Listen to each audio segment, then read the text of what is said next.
But we have to pass the bill so that you can find out what is in it.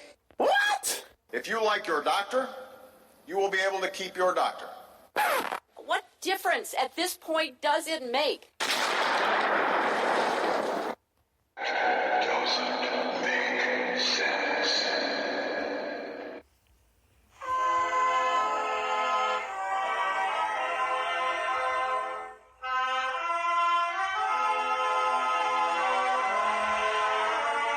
If you're looking to make sense out of what's going on in the world today, then you've come to the right place. Welcome to Southern Sense Talk Radio with your host, Annie, the radio chick Ubelis, and featuring Curtis C.S. Bennett and the most interesting guests that you'll find anywhere on internet radio. And you can join the show and let your voice be heard by dialing 917-889-3675. So sit back, relax, and remember, Southern Sense is common sense.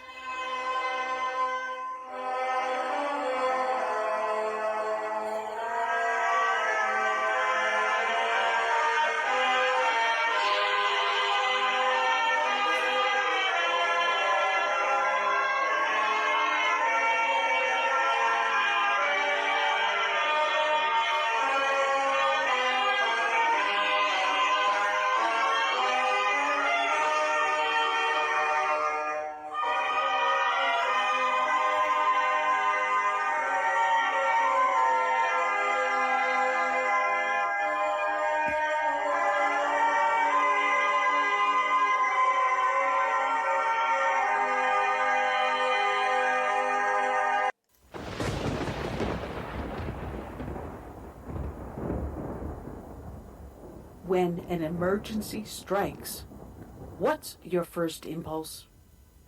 If your answer is run to the grocery store, you're likely to find chaos and plenty of empty shelves. So how do you avoid this? Well, it's simple. You use today to make a plan, to prepare for things that may happen. It's a hurricane, earthquake, blizzard, or even social unrest, especially in today's political environment. The practical place to start is by storing up food in your home. And I use My Patriot Supply for my food storage. If you don't have an emergency food supply, it's time to do so. Here's a great item that makes it really simple. A 2-week food kit that comes in a rugged tote. And it's only $75 when you go to my special website, preparewithsouthernsense.com, or call 888-441-7290. This food kit includes breakfast, lunch, and dinners that will last up to 25 years on your storage shelves. So order now and prepare yourself, and then rest easy. So it's very simple. Just call 888-441-7290 or go to preparewithsouthernsense.com. You know what? Let's make it even more simple than that. You're listening to my show, and it's called Southern Sense, and you know you put a dash in the middle, southern-sense.com, and click on the icon for My Patriot Food. All right. Welcome back to another adventure here. You're listening to Southern Sense here on Blog Talk Radio, SHR Media, Lone Star Daily News, up on iTunes, Stitcher, Spreaker, YouTube, Facebook. Oh, the heck with it. Just go to the name of the show, put a dash in the middle, southern-sense.com. Of course, I'm your hostess with the mostest, the radio chick, Annie, along with my debonair and erudite co-host, Curtis C.S. Bennett. Good afternoon, Curtis. How are you today?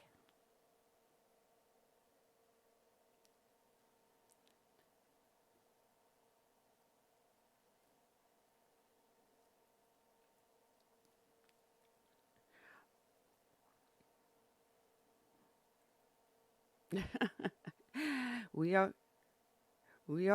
living in some very, very interesting times. We got a lot to talk about. I'll try not to lose my cookies because I know somewhere along the way during the show, someone's going to mention the Democratic debates. And oh, please, it's unwatchable. I can't even talk about it. That's how disgusting this stuff is. Anyway, we got so much more to talk about. Yeah, absolutely. Just want to give a shout out to our friends over at SHR Media. Last night I was a guest on the Berserk Bobcat Saloon, and you want to hear Annie completely unleashed? Yeah, Annie cursing too. Not the normal tame person she is on her own show. And Annie just let it cut loose last night on their show on SHR Media. It's not up on their website yet, but there should be a link either on my show page or somewhere along the way. I'll make sure that we get it out there. But it was a lot of fun. And I want to thank the guys for giving me the opportunity to do that. And one of our guests here is. If it wasn't for the fact that someone sent me a very lovely text message, kicked me in the butt because I have a bunch of publicists that send me their authors, their clients, and that's how I get a lot of my guests because I do have a number of publicists. They may be book publishers or they just may be, out there a general agent dealing with different celebrities. And I had gotten a publicist sending me, hey, listen, check out this book, check out this guy. He writes for National Review. And I put it aside. I mean, I've got so many things I've got going on. What's another person to book? But a great friend of the show, Sweet Sue, sent me a text and said, hey, listen, you've got to have this guy on.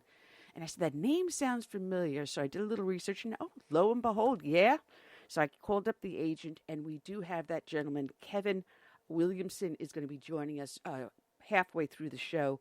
He writes for National Review and has a new book out called The Smallest Minority, Independent Thinking in an Age of Mob Politics. And if you're looking at what has been going on over the last several months, much less the last 12 years, you're talking about mob politics. So we're going to have him on. We're also going to have Tony Price returning. He is the one that has the Gold Star ride. He's got a whole mess of bookings he's got through April, families that he's out there helping. So we're glad to help him. And then we have friends of yours, Curtis. I'm going to probably mispronounce her name wrongly. It's Kiyan. Is that how she pronounced her first name? Kiyan and Bobby. Kiyan and Bobby Michael. They are an angel family. They lost their son to an illegal immigrant and a young man with a lot of promise, a man that was engaged to be married. So again, we've got great guests, a lot to talk about, and a lot happening on the show today. And if I sound a little tired, I have to apologize. We've got some crazy weather coming in, and it has a way of affecting me. And I woke up with a tremendous, tremendous migraine headache, which just left me a little while ago. So if I sound like I've been through the ringer, yeah, I have. And if anyone suffers from migraines, you know what I'm talking about when you suffer from one of these. But we will soldier on. And, I had something I wanted to talk about before we got into our dedication. And lo and behold, Annie put it somewhere. Good Lord. I'm losing my mind. I really am losing my mind here, Curtis. Huh.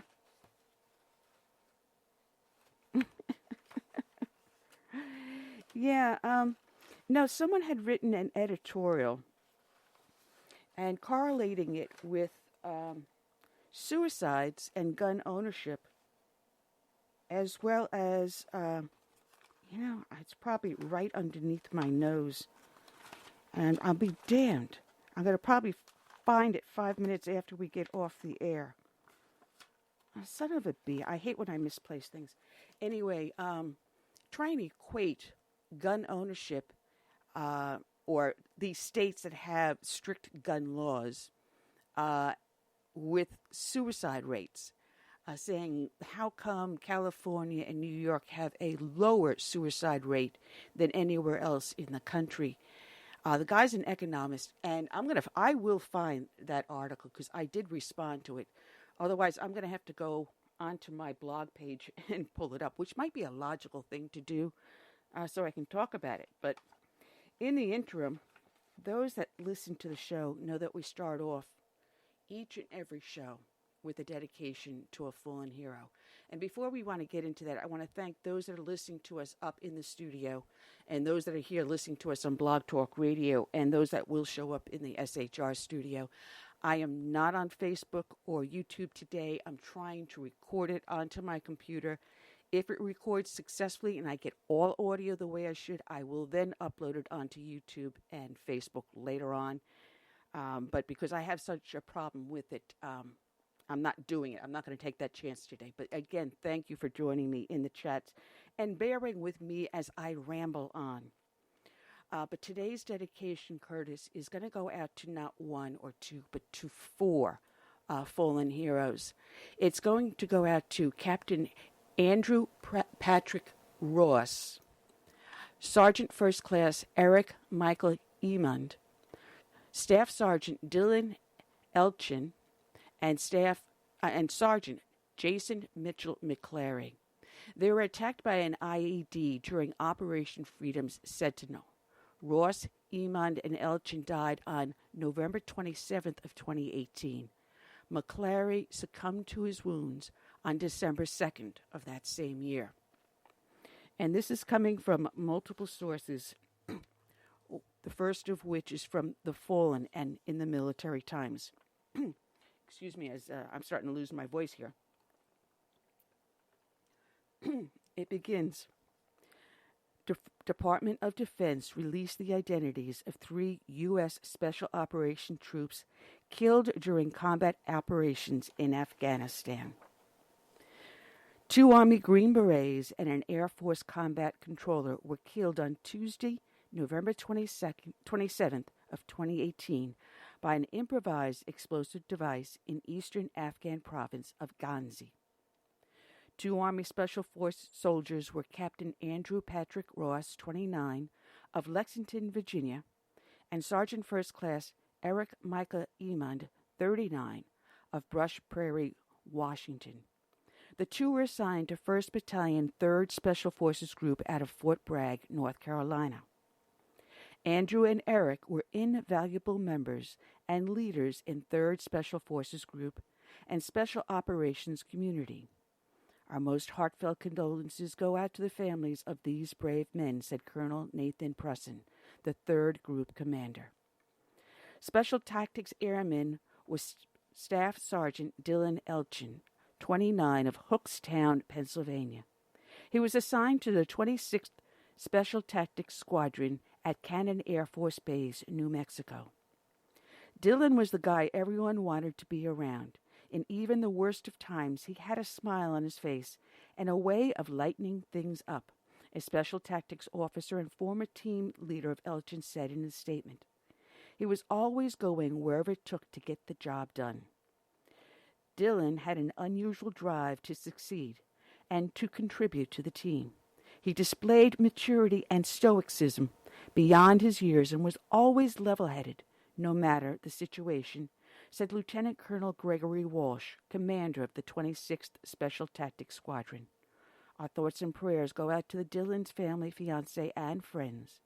He will be sorely missed, but never forgotten. The service members died from injuries sustained when their vehicle was struck by an IED in Andor Province, Ghazni Province. The Andor district of the Ghazni Province. Their deaths raised the number of U.S. troops killed in combat in Afghanistan to 13 for 2018. Of the 3 troops killed, Emond had been in the military the longest, at more than 21 years. He had served in the Marine Corps and the Army. This was his 7th overseas tour. The Pentagon also identified a 4th casualty from the improvised explosive device that claimed the lives of 3 Special Operations troops and left 3 other Americans wounded. Sergeant Jason Mitchell McClary died in Lungstall, Germany, as a result of injuries sustained from the IED blast that occurred in the Andor district. McClary, 24, was from Export, Pennsylvania. He was an infantryman assigned to the 1st Battalion, 38th Infantry Regiment, 1st Stryker Brigade. the 4th Infantry Division out of Fort Carson, Colorado. The Rock Battalion expresses its deepest sympathies and condolences to the family and friends tragically affected by the loss of Sergeant Jason McClary. He epitomizes what is to be a professional, a warrior, and a soldier. Lieutenant Colonel Christopher Roberts, commander of the 1st Battalion, 38th Infantry Regiment, said in a statement, McClary served honorably as an up-armored vehicle gunner for the attack company. His memory and contributions will never be forgotten. McClary had been in Afghanistan since April. Prior to that, he served in Iraq from May of 2016 to January of 2017. And this is from thepilot.com. Captain Andrew Patrick Ross lived only 3 miles away from Sergeant First Class Eric Michael Emond. Ross, 29, from Virginia, had recently moved into a new home with his wife near Old Bethanasia Church in Aberdeen. The couple married in February, not long before Ross was sent on a second tour to Afghanistan. Emond, 39, lived in a nearby cul-de-sac with his wife and 3 young daughters. A Boston native with more than 20 years of military experience, Emond had been summoned to Afghanistan for his 7th overseas tour. Both men were assigned to the 1st Battalion, 3rd Special Forces Group at Fort Bragg. They were traveling in the Ganze province when a roadside bomb ripped through their armored vehicle. Ross and Emond were killed in the blast. Staff Sergeant Dylan J. Elchin, a 25-year-old Pennsylvania native, on his first deployment, also perished. Elchin was assigned to the 26th Special Tactics Squadron. It was the deadliest attack in 2018 on U.S. forces in Afghanistan. The Taliban claimed responsibility for the bombing, which injured 3 other service members and an American contractor. And from WRIC.com. Governor Ralph Northam also had ordered flags to be flown at half-staff. I've known Drew since he was a baby, he spoke of Ross. One of Ross's former teachers and family friend David Miller told 8 News, knew him from day one. Ross is remembered as a kind, energetic family man who also loved his dogs. It doesn't make it any easier for any of us that this happened, but he went in with his eyes wide open and understanding that his job was dangerous and difficult, he added. Ross married his wife Felicia in February, and 8 News obtained clips of the wedding and spoke with the videographer at the wedding, Bobby Craig of Landmark Film Company. Just to get to hang with him and his friends, Craig told 8 News. They were a tight-knit brotherhood. Just very proud of Drew and miss him every day, he said. And from the Herald News. Emond, 39, a married father of 3 and a member of the elite United States Army Special Forces, was killed when an improvised explosive device detonated, hitting his unit's vehicle. He leaves behind his beloved wife Allie and their 3 children, his sister Laura and extended family, as well as many veterans and service members and friends who love and respect and admired him. Eric Emond, a warrior, a gentleman, one of the very best our nation had called on to serve in the defense of our core values, said Fall River Superintendent of Schools, Matthew Malone. The decorated soldier died while on his 7th tour of duty. During his military career, he earned more than a dozen awards, including 2 Purple Hearts and 3 Bronze Stars. The 2 other soldiers killed were Captain Andrew P. Ross, who was a member with Emond of the 3rd Special Forces, and Air Force Staff Sergeant Dylan J. Elchin. Malone, who himself served 8 years in the Marines, expressed gratitude for having known Emond, who he met through the local veterans community. Sergeant Emond was a founding member of the Massachusetts Fallen Heroes, a veteran service organization whose mission is to support Gold Star families and the veterans community of the wars in Iraq and Afghanistan. He attended Osborne Elementary School, Healy Elementary School, Henry Lord Middle School, and BMC Durfee High School before moving to Arkansas in '96 for the 10th grade. While at Durfee, Edmond was on the wrestling team, said Malone, and was a strong student throughout. The two teens quickly become confidants with E. We hung out every day, and he was just genuinely a great guy, the type who'd give you the shirt off his back. My heart goes out to his family and to all the people he touched in his life. He was truly a special person. And then from the taskandpurpose.com.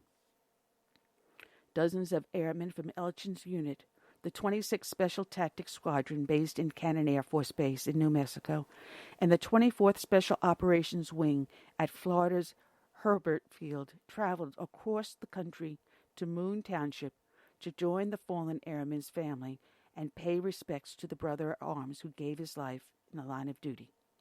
His sense of duty was his prime focus. Elchin's brother Aaron, himself an Army veteran, told CBS News. That's what he lived for. It's what his heart beat for. It was a solemn procession, but less than a week earlier, members of Elchin's squadron had assembled to honor his service in the tradition of fallen Air Force Special Operations Forces who came before him, with one burning addition. The Viking-age Norse ship burial ceremony, commonly referred to as the Viking funeral, is one of the oldest burial customs in human memory, a tribute reserved to only the noblest or distinct warriors. When two members of the 26th Special Tactics Squadron learned of Elchin's death, it was the first thing that came to mind. After we got the news, we spent some time being sad, but we immediately thought, we have to honor Dylan, a true hero. One of the tactics airmen who spoke on condition of anonymity told Task and Purpose. The whole warrior culture is very prevalent in the special operations community, and I'm sure you see these super hard types on Twitter and Instagram and stuff, he added. But Dylan wasn't some Viking or lone wolf. He was a warrior professionally. Within hours of hearing the news of Elchin's death, the airmen and other Elchin partners, during his pre-deployment at JTAC training, immediately got to work on an unofficial memorial to the fallen warrior, an ad hoc Viking longship.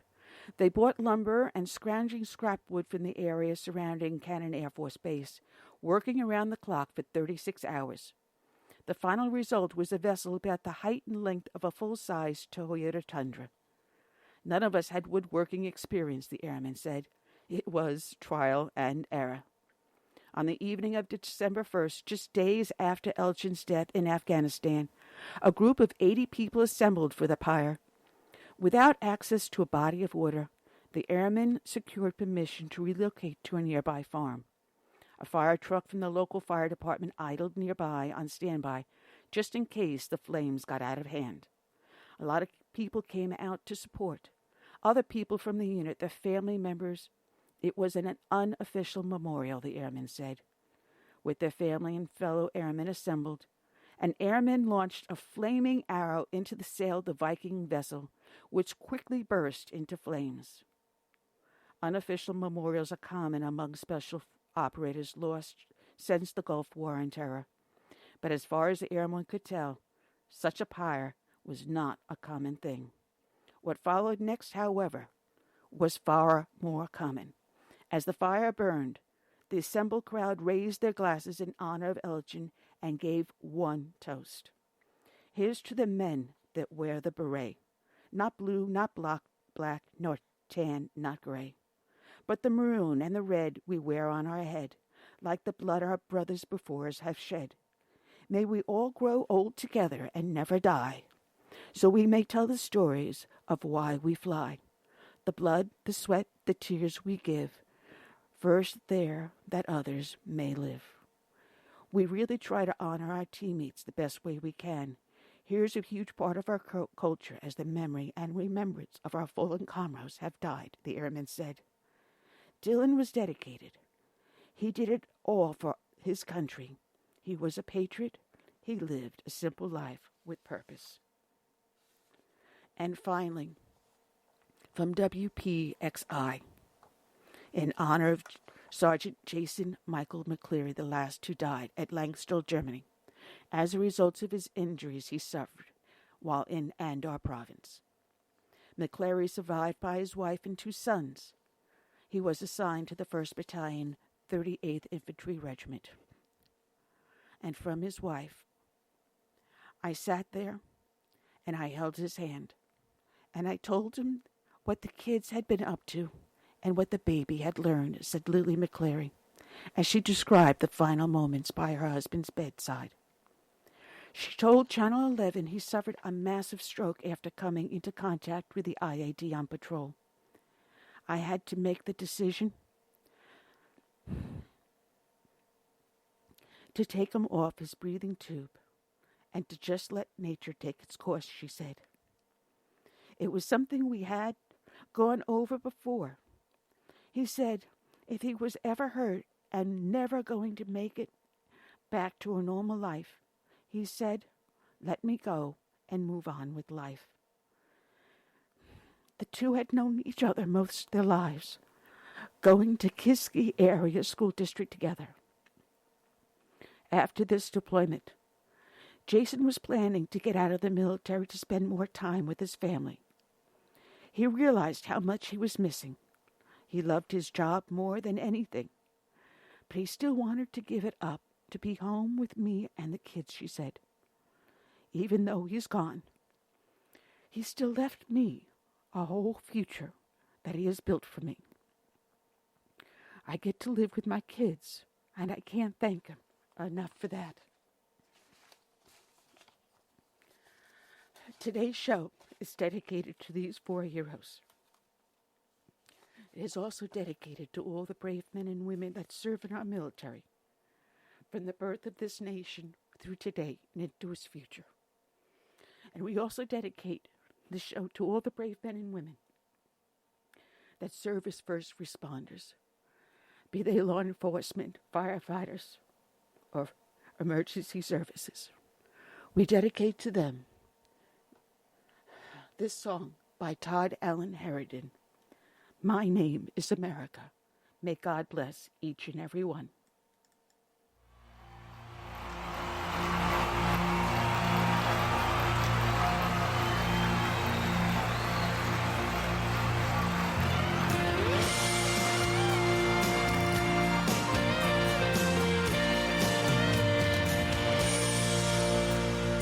Born in the grip of oppression, I fought for my liberty.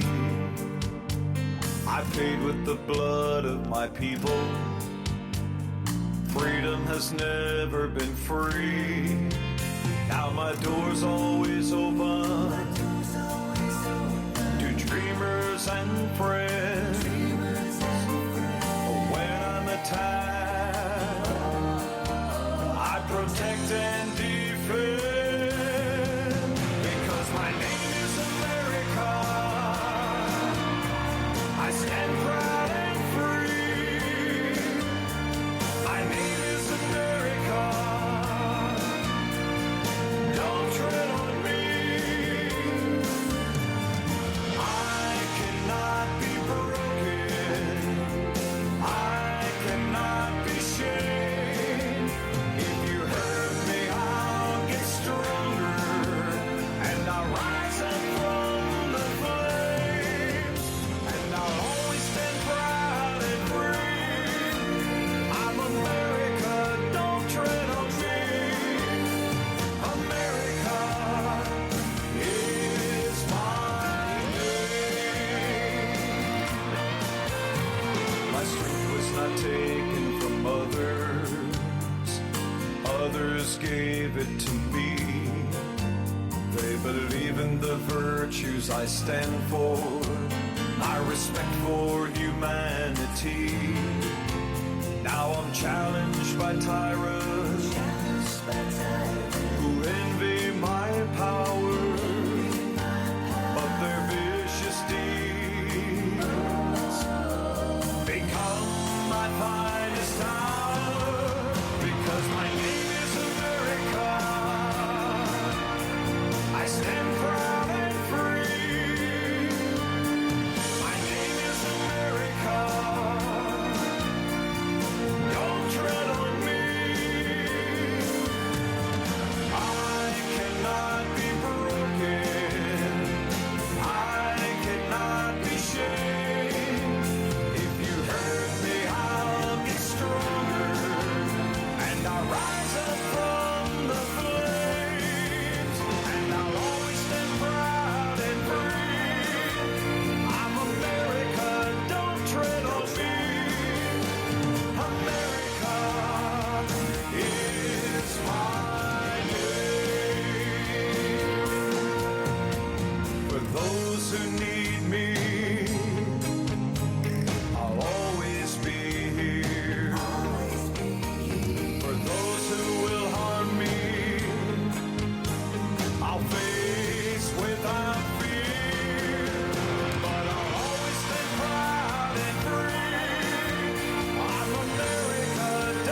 All right, and we're back. You're here listening to Southern Sense here on Blog Talk Radio, SHR Media, the Lone Star Daily News, up on iTunes, Stitcher, Spreaker. Oh, the heck with it. Of course, you know what I'm going to say next. Just go to the name of the show, put a dash in the middle of southern-sense.com. Of course, you're my hostess with the mostest, the radio chick, Annie. Along with my handsome co-host, Curtis C.S. Bennett. Good afternoon, Curtis. Oh, man. I do get work. Yeah, I do get a little worked up when I do these dedications, and I mean, sometimes they just get a little to me. So I apologize for that. Anyway, I want to welcome again everyone that's showing up in the chat room. Thank you. And some of the guys I see here with some of the ones that were putting up with a weird Annie last night over at Berserk Bobcat Saloon last night. We did have a blast over there up on SHR Media. I do feel like sometimes a redheaded stepchild by SHR Media, because it was the first time after all these years someone invited me on one of their shows. But we had a lot of fun. So check out SHR Media by going to shrmedia.com.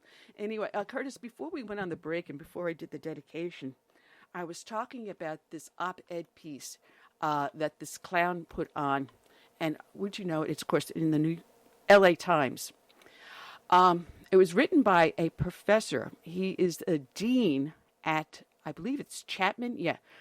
He's an economics professor and president emeritus of Chapman University. Now, I am going to read his editorial because, you know, if people listen to this crap this guy wrote, you would be pissed. And we'll break it down as we read it. So the guy's name is James Doty, D-O-T-I. Good last name for this guy. He's Dottie. Probably pronounced Doty. Anyway, he writes that the fascinating thing about economic research is that it moves in ways that often can't be anticipated. Sometimes your assumptions are upended. Well, when I get done with him, he's upended. As a matter of fact, I did forward a copy of my response to him, and I have not received a response back from him, because I guess he doesn't have too much to say.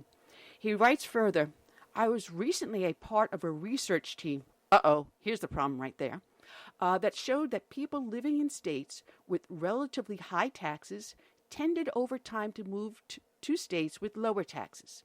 Case in point, states with the highest rate of taxation, New Jersey, California, and New York, have the highest levels and rates of net outward migration. Gee, it didn't take an economic professor to determine that, did it? If anyone asks me why I left New York for South Carolina, outside of the weather, it would have been the high rate of taxation and liberal politics. It doesn't take a ton of research to figure that one out, Professor. Any brain surgeon can tell you that California is migrating to Texas. Unfortunately, they're taking the politics with them.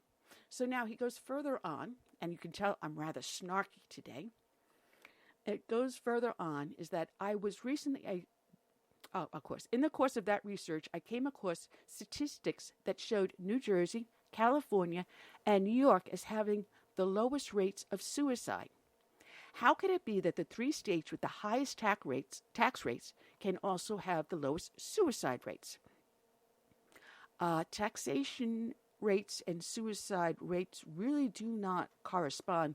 I've never known of a suicide that I've responded to as a police officer that occurred because Uncle Sam was taxing them too much.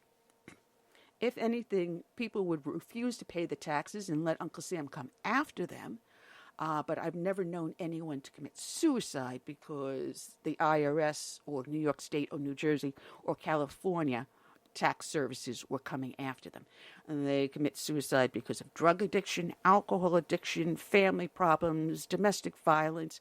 I can think of a ton of other reasons why people will commit suicide, but not because they're taxed too high. So here's the biggest part of his logic. He further goes on, perhaps higher taxes allowed for greater funding levels for suicide prevention or mental health programs. Let's ponder that one. higher levels for suicide prevention or mental health programs. That's a possibility. But when I see people being taxed at higher levels, I see a lot of that money going into their crony politician pockets, in roadways, can we talk about Baltimore here, Professor, where they've gotten, something like $2.6 million a month of federal grant and funding money, and yet we don't see it going into a city full of crime and rats? Okay, that doesn't completely follow through in the logic. He further goes on, or more likely, I thought this was simply a spurious relationship and there was something else going on to explain suicide rates. But what was something else? My eureka moment, well, obviously it wasn't because he became a Republican, came when further research revealed that high-tax states like New Jersey, California, and New York are among the lowest in rates of gun ownership. How about because they have the highest rate of gun control? And in order to own a gun in New York, you've got to jump through 15,000 different hoops. And even then, they restrict the gun ownership to the point where, until recently, they only allowed police officers for having to have only 7 bullets in their guns or 7 rounds in their guns, even though the bad guys can have a 16 or maybe a double clip attached to their firearm, holding maybe more than 20 rounds. That might not be the purpose. So he's blaming it on low rates of gun ownership, saying that low suicide rates. Now, we're going to correlate this a little bit further in my response.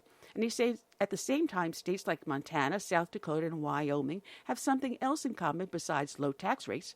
They have high rates in gun ownership. Half of all high suicide rates are caused by firearms. This is true, and that fact is true. Over the last decade, the number of U.S. suicides by firearms has increased almost 20%. However, he does not state in this, over the last decades, suicide rates across the nation have increased by approximately 20%. The only state where it has actually gone down 1% is in Wyoming. And he further goes on to say, claiming the lives of nearly 22,000 Americans every year. We have suicide is now the 10th leading cause of death in the U.S. Now, I can keep on going on and on and on about the statistics he pulls up. However, I did a little research on Professor Doty's statistics, and this is my response. So hold on to your seats, folks. And I didn't delve into his entire thing. I just simply wrote back that I'm glad I did not have Professor Doty as my college economics course. While his op-ed piece is interesting, his conclusion is faulty. His bases his findings on suicide rates in relation to state taxation rates and gun ownership. He does not specify if it is legal or illegal gun possession. We'll let that fact pass. I will agree that approximately 50% of successful suicides occur with firearms. However, he neglects to include unsuccessful or aborted attempts and the methods used.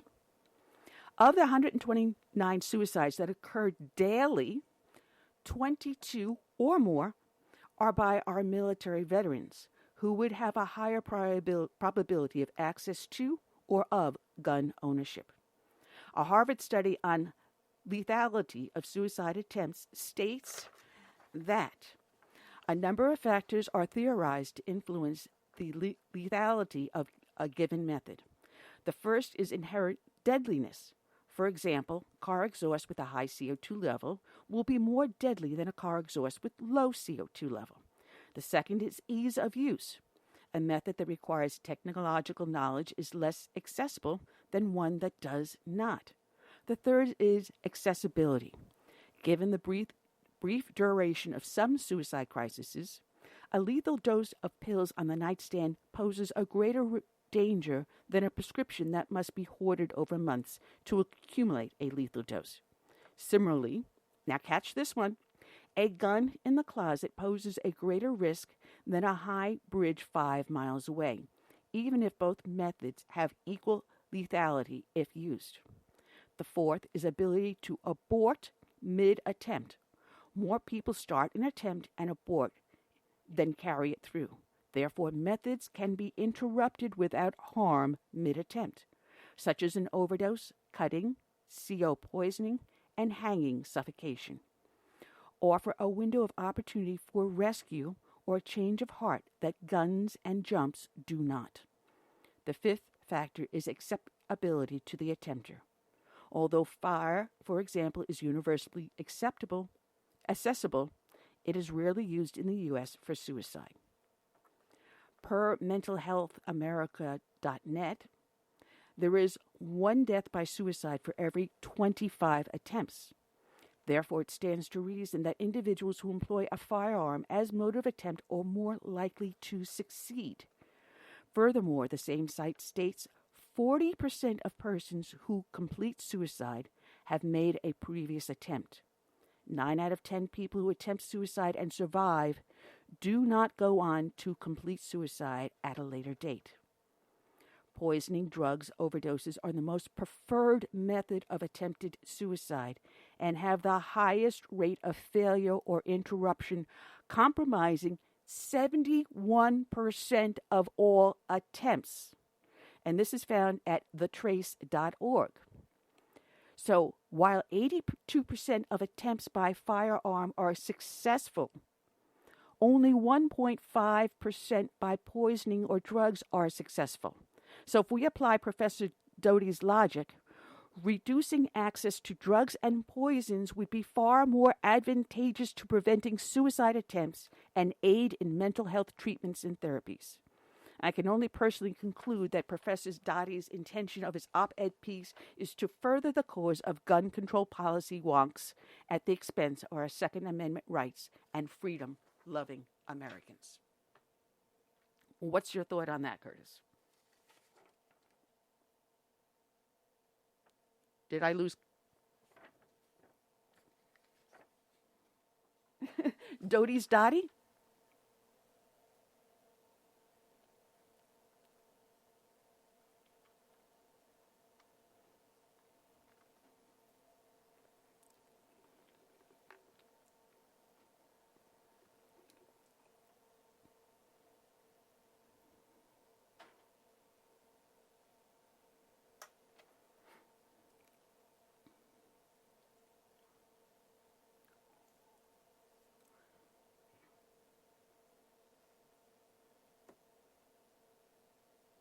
They're not. No. A person will move because of taxation and regulation. They don't commit suicide over it.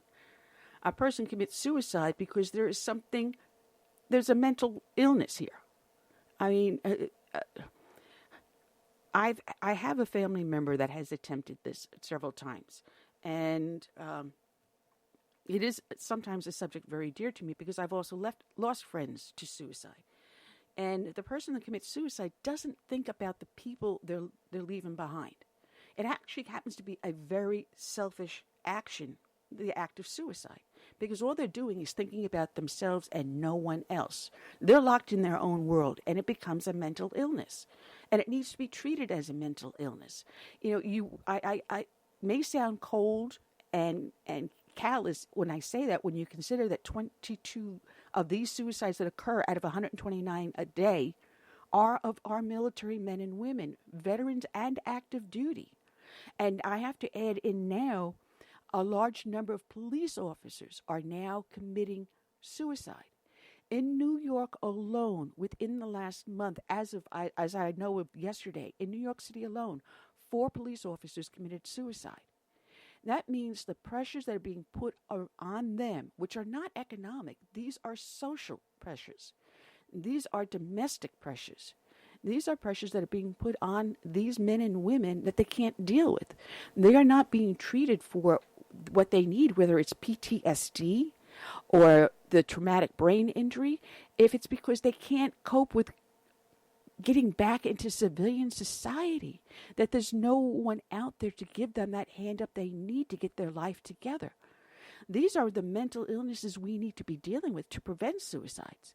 Not saying that simply because you are a pro-gun ownership state, that you're causing suicides. No.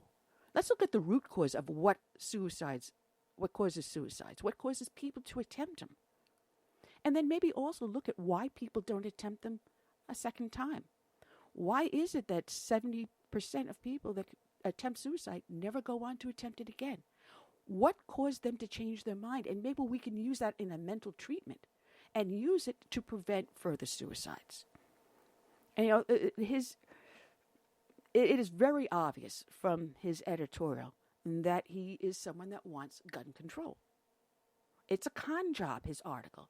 And yet you will find people to the left will flock to it and say, well, look, this economic professor pulled the numbers out. He did the math and proved equivocally that high state areas with gun control have fewer suicides. Therefore, ergo, guns cause suicide.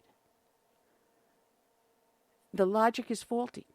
But then again, you think of these states such as California, New York, and New Jersey that have high rates of opioid abuse. And how many suicide attempts are there by overdoses? Were there accidental or intentional suicides? And yes, you can accidentally overdose and be considered a suicide, because if you're a drug addict, knowing if you take that drug again, you might possibly die. You know, they don't look at the truth behind what the numbers they're throwing, but they have something to sell, and that sale is gun control. And his excuse is, let's crunch the numbers, make them work the way we want them to work, and then convince everyone else that this is good public policy. And that's the whole thing behind it. And Vore points out they're doing the same thing with gun control as they're doing with global warming. Make the numbers fit your conclusion. Instead of letting the numbers speak for its own conclusion, we have the conclusion, let's force the numbers into it, is what they are doing. And this is what we have to battle. And unless we face them head on, and this is what I say, politics is local. This appeared in my local paper, even though this was published in the LA Times back on July 23rd.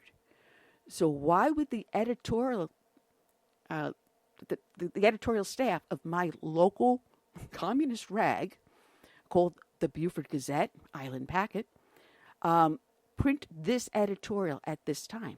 Because they want to promote the gun control message in a pro-gun state. Look to see what the purpose is, folks. Look to see why this editorial at this time and here and now. There's a purpose to it. And when I say all politics is local, this is the influence.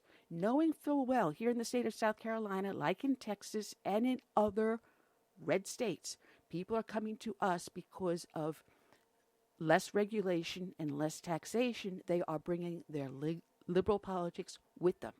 And unless we stop them here and now, like Texas, we're going to see it turn purple. Like Florida is turning purple. And we've got to stop it and bring the red tide back. That's my rant for now. Pretty clean, considering what I did last night on the Berserk Bobcats show.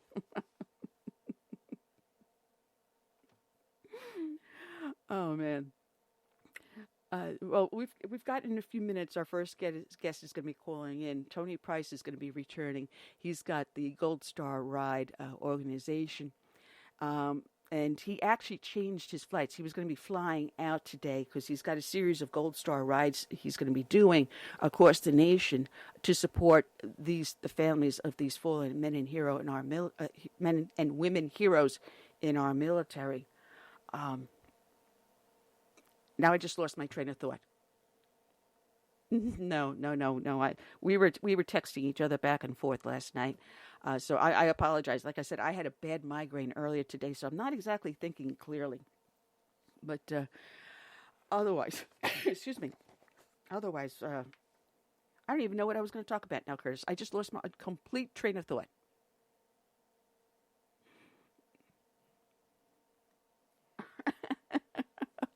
That's not hard to do. And, here's a good one to pick on. Pete, I can never pronounce his last name, Buttigieg. I have another way of pronouncing his last name, and it's not a polite, it's politically incorrect, another way I pronounce his last name. In his argument with the Democrats, he used a biblical verse, and I know I had that article somewhere around here too. He was quoting Proverbs 14, verse 31. And I will paraphrase because I'm just going to go off the top of my memory on what it said. And basically, in Proverbs, in that a section of Proverbs 14, they're talking about being a good person, a person faithful to God, and being a person not of God, and how to deal in your life and with your fellow man. And they talk about the wife having the good home or the wife abandoning her home. They talk about all different types of things, all different aspects of your life. And in this one verse, 14:31 of Proverbs, it talks about how to handle the poor. And they talk about being good and generous to the poor compared to treating them roughly. And Mayor Pete, let me just go the easy route, Mayor Pete, used that quote as an excuse for the $15 an hour minimum wage. Now you think about what God calls on us to do is to voluntarily give of our own heart. And we give of what we feel that we can afford to give, be it everything we have or be it some of what we have. And we will be judged by what we give and how much we give. But nowhere does the Lord mandate, tell us that you must, especially when you consider that the New Testament nullifies all the laws of the Old Testament, and the New Testament just says 2 commandments. Love thy Lord thy God with all thy heart and all thy mind. And the next is like unto it, love thy neighbor as thyself. Thus lay all the law and the Proverbs on these 2 commandments. So Buttigieg is trying to tell us that the good Lord told us because of Proverbs 14:31 that we must pay a $15 an hour minimum wage. That's not what the verse tells you. The verse tells you to treat the poor kindly. It tells you not to mistreat them, to treat them kindly. And in treating them kindly, you help them to get a job. You help them to find a home. You help them to find a steady place in your community. Giving them a free handout is not helping them up. If anything, makes them reliable upon that mandated handout because, hey, I don't have to go to work because I've got food stamps. I've got Section 8 housing. I've got welfare. I can sit here at home and collect all these government benefits, not pay $1 in rent, not have to work a day in my life, get free internet so I can watch as many videos and TV shows as I want, get a free Obama phone so I can text and FaceTime with all my friends whenever I want. I don't have to lift a finger and food will come to my table and Lord Almighty already pre-prepared so I just throw it in the microwave. That's not being generous to the needy. That is making that person dependent upon them and more needy of you. That is being cruel to them. Go ahead, Curtis.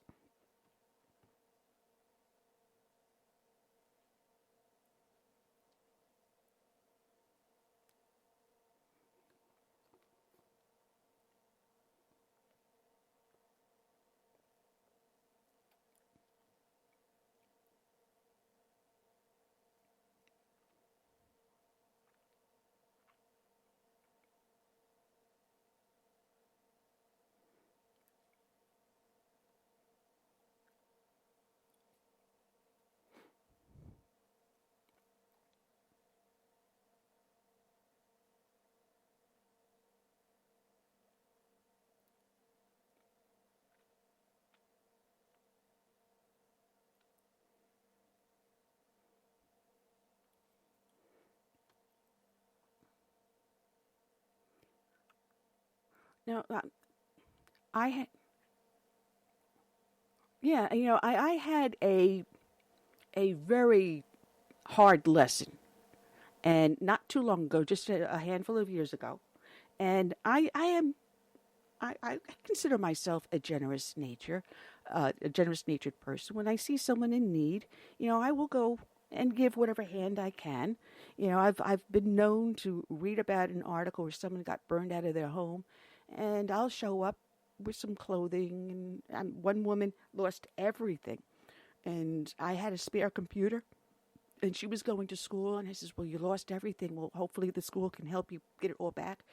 And I gave her the computer, bedroom sets that we had. My husband and I had been cleaning out a house, and this stuff was all going to go to the dump, but perfectly good bedroom sets. We loaded them up onto the trailer and brought them over, so she was able to move into an apartment and have everything. And I'll do that, and then, I'll see someone in need on the street and just pull out of my pocket a couple of dollars and just keep on going. We all have that in us, that we want to help people. But once in a while, you get the reality slapped in your face in such a manner. And here you think you're doing something good for someone. And then when the truth hits you, it's like, whoa, I just got taken for the class A fool, the biggest a-hole in the neighborhood. And it's happened to me. And we had... my mother had, a property here that she rented out when she was not here. And we had a couple that was, in need, friends of ours. And that's rule number one. Never do this with a friend or a relative. Always do help for a stranger because you'll get stabbed in the back even harder. And we rented the place out. At dirt cheap rent. Well below market rent. We barely paid the taxes on the property with what they paid us for the entire year. When, and I will say that in capital letters, when they paid. Insomuch as that I had the electricity and the water under my name. I was paying that. When they paid it, when they paid their rent. And she was working part-time. He was going to school, and he said, well, I'm disabled, so I'm getting Social Security disability, and they're paying for my college. And I said, all right, fine. I love to cook. I love to jar stuff. I love to make things. And I'd bring them food and stuff. Well, after going through about a year and a half of no rent and no paying, and I actually bought them their wedding rings when they got married and stood in for them when they got married. Never got paid for the wedding rings. And after they left and we were cleaning up the place was kind of like destroyed. The food that I brought over, still in the jars and the containers, were tossed over the back fence, never opened. And if that wasn't a kick in the teeth, it's one thing that you're right, fine, you don't pay the rent, you jip me up on the electric bill. But when then I go out of my way to make something I think you're going to enjoy, because you tell me you like certain things, I'd make the food and bring it over to you so you have something to eat, and find that you didn't even open the containers and just threw them over the back fence into the woods. That's a gut punch. That is a gut punch. So that's my thing about helping people with charity. Curtis, did I lose you?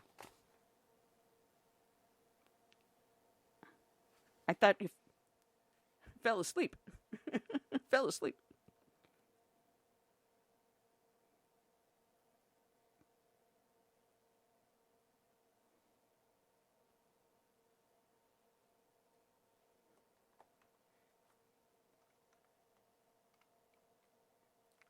All right. Well, it looks like All right. It looks like we got our guy calling in. Let me see if I can take this.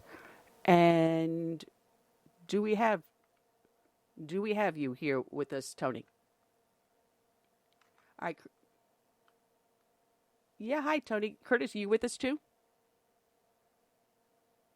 All right. I think when you called in using the Skype, it blocks out. So I'm hoping that my listeners can hear you and me talking. I was hoping you dial in on your cell phone regularly, but The Skype does not like us all that much, so I'm hoping that people in the chat room will tell me that they can hear.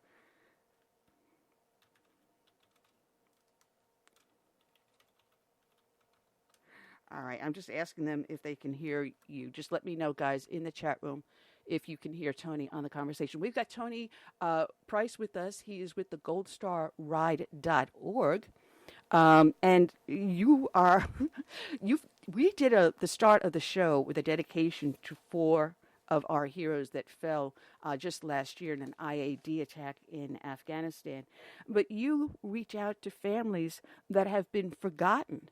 Some of the stories you have on your website, again, which is goldstarride.org, you tell the families that the guys have come back and for whatever reason they fall through the cracks once they're discharged from the military, and some of them end up committing suicide or whatever happens, and there's no one out there to help them.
I assuming that they are, because not one of them has typed in that they have no sound. So I hope that they're hearing.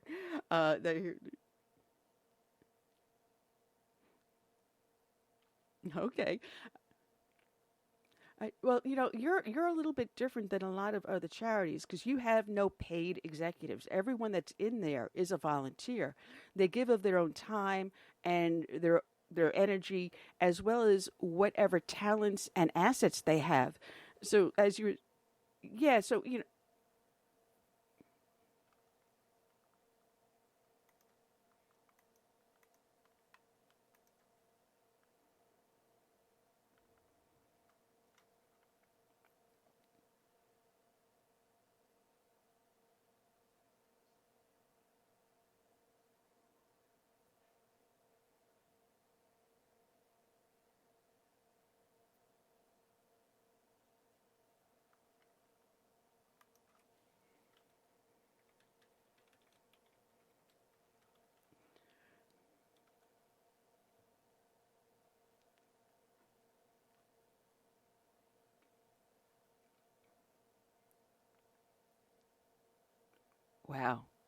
wow, that.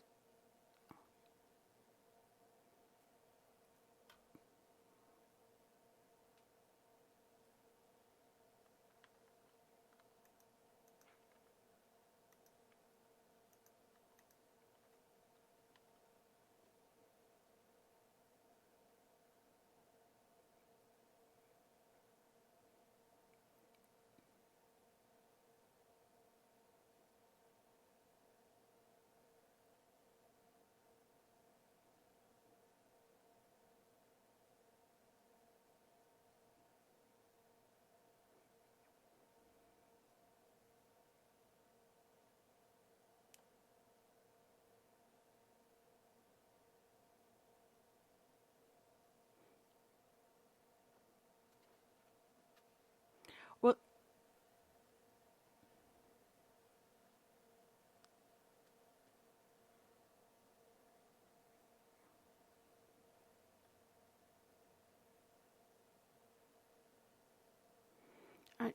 do you work with other organizations too? When you see, for example, you have a need for a specific individual, whether it is for housing, for rent, for a vehicle, or for something like that, or even finding money to send a kid to school, do you reach out to other organizations too and say, hey, listen, we've got a need, we can't fulfill it. What can you do to help us?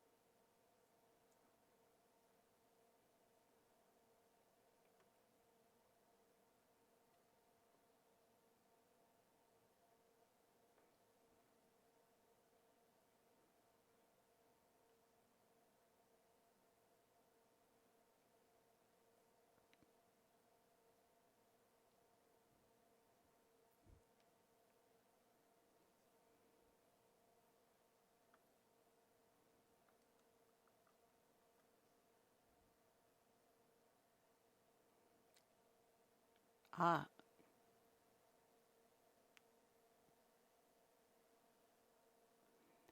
I've always said, and I've been doing this now. I'm going into my 10th year of doing the show, and I've done a lot of shows with veterans and organizations such as yourself that help, the Gold Star families, as well as, those of first responders. But there's never been a one-stop shop. So that if someone there is in need, they can go up onto their smartphone, their smart device, or the computer or whatever, or even go into an AMVETS and say, hey, listen, direct me to an organization that can help me with my specific need. I would love to see one day someone just to sit down and reach into the ethos and come out and say, all right, fine. In the state of South Carolina, we have all these charities. In the state of Texas, we have all these. And that way we can say, all right, plug you into exactly what you need.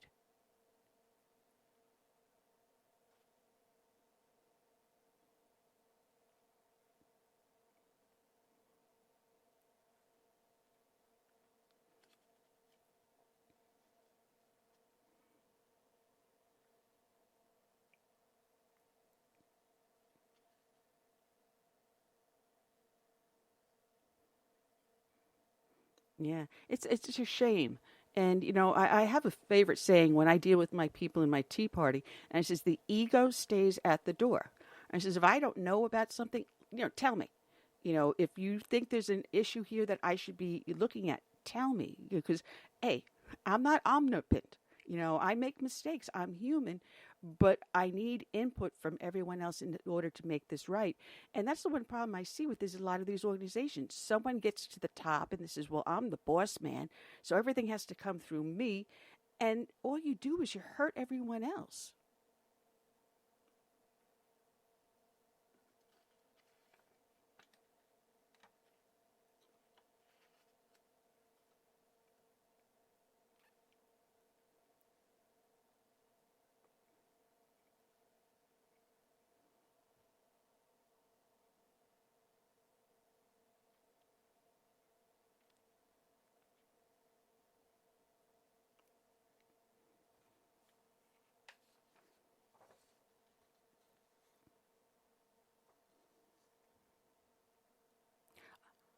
You're also going to be in Cincinnati.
Wow.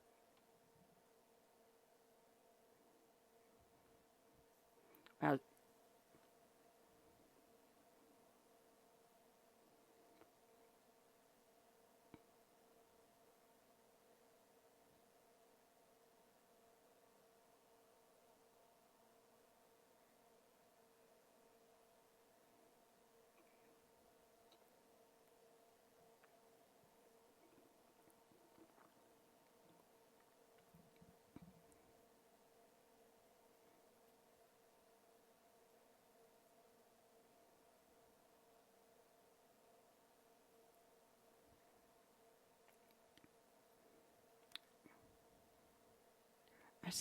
Sounds like a lot of fun, but the idea of you pulling up into a Gold Star family's house with all these bikes rumbling and the neighbors going, "What the heck just invaded my neighborhood?" It's got to be a sight to be seen. Do you videotape any of these and post them?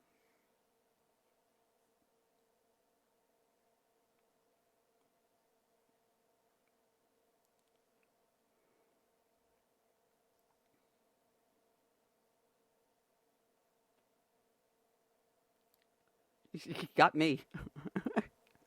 he he got me.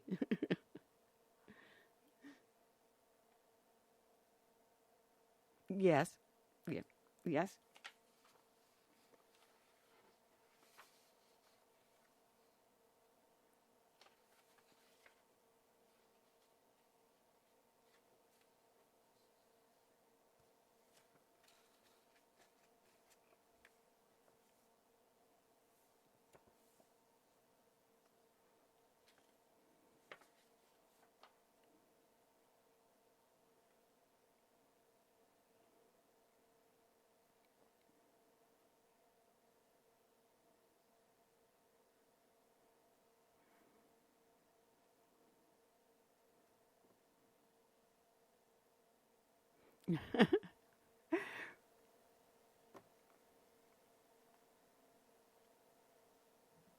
Wow.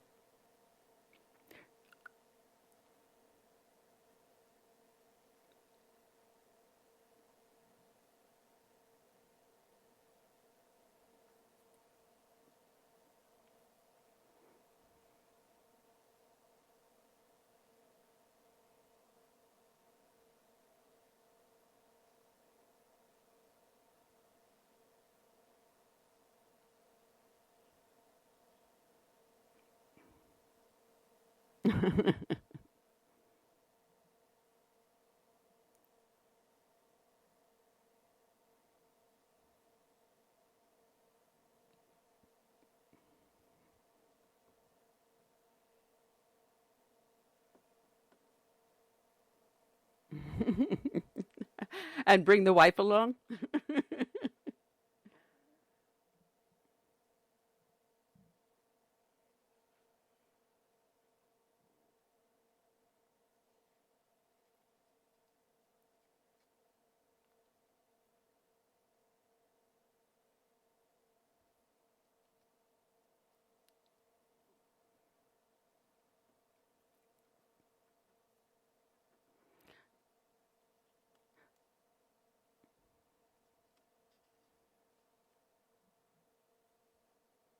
Mm. uh,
Wow.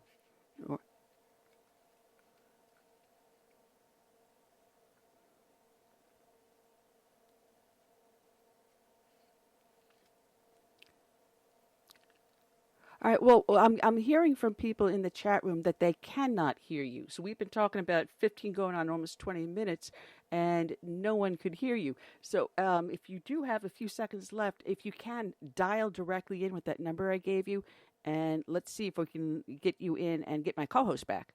All right. All right. All right. Thanks, Tony. All right. I apologize. Tony called in using the dialing into my Skype number, and Curtis, are you back with me? Curtis? Am I back on? Can anyone hear me?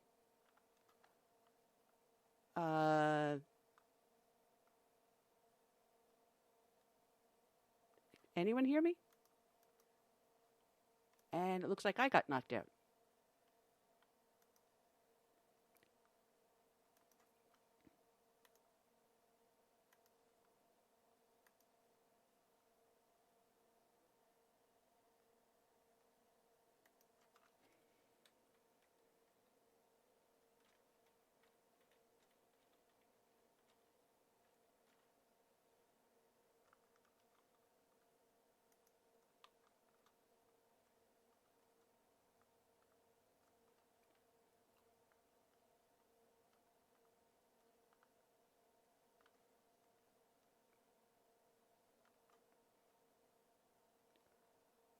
Curtis, can you hear me?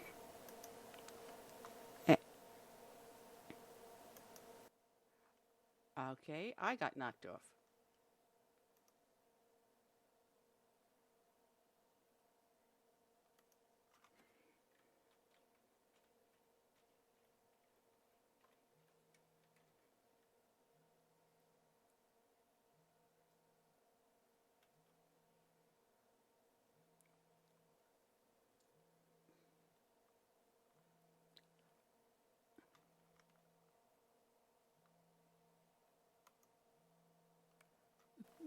Curtis, can you hear me now? All right, I have I have no idea. I got knocked out again. Thank you, Blog Talk Radio and Skype, for knocking me out. We lost our guest. No, I was talking to Tony Price and for about 15, 20 minutes, and no one was hearing him. They heard my end of the conversation and not his. And it's what a shame, because he does such good work with the goldstarride.org. Check out his website, goldstarride.org. He helps a lot of Gold Star families, and they've got, it's a shame. I'm going to see if from the recording I have going on my computer, whether or not that audio, and I'll try to splice it into the show later on. But I don't know. We got knocked out. All right. Looks like Tony's trying to call back in again. Let's see. Tony, are you back with us? Okay. We got Tony back. We got Tony Price back. And we got my co-host with me this time. So we'll make this work. It will make this work. You know, this is called live radio. You never know what's going to happen. You know, we were talking about the Gold Star Ride that you're going on and the families you help, and pumping your website, which is goldstarride.org.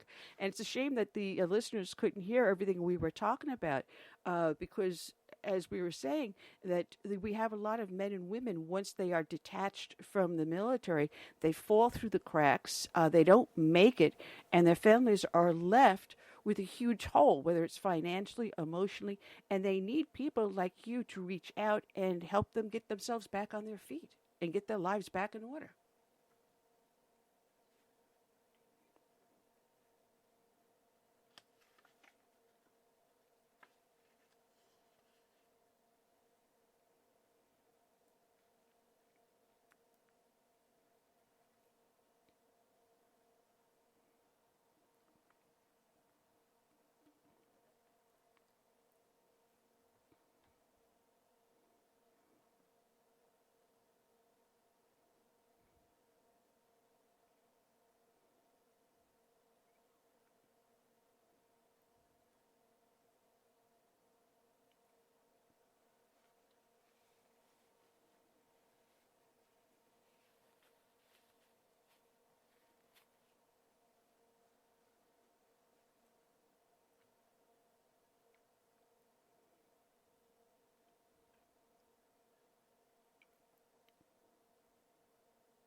No, no, I was married to a Marine, and my co-host was in the Navy, serving during the Gulf War, and scraping ends to meet. And I had to work full time, even though we were, in military housing.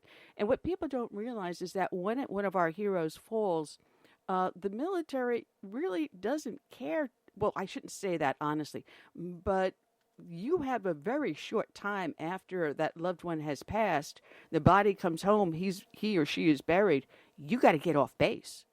You got to get out of that military housing, and any benefits you got for housing allowances, it's gone. You're left standing there. Your life has just been completely uprooted. The person you thought would be coming home and spending the rest of your life with you, your spouse, your father, your mother, they're gone. And then you've got nothing. What do you do now? He or she was the one that paid the bills. He or she made sure the lawn was mowed. Who does these things now? And this is where someone like you steps in.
Mm-hmm.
Oh, my God.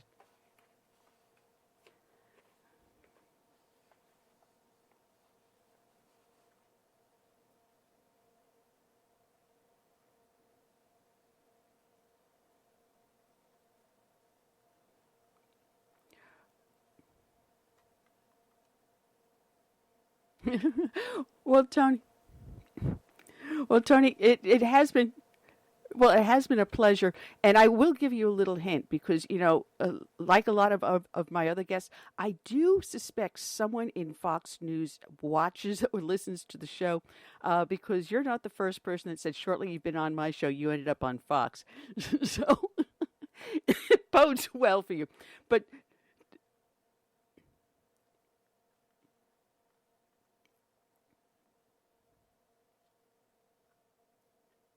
well,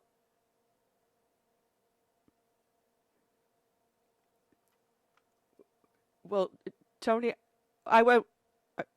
Okay. Well, I want to thank you for joining us. We've got our next victim up in the bullpen, telling people to check out your website, goldstarride.org. And if anyone wants to make a donation, they can donate as little as $5. And maybe that $5 can help you take another Gold Star family to lunch.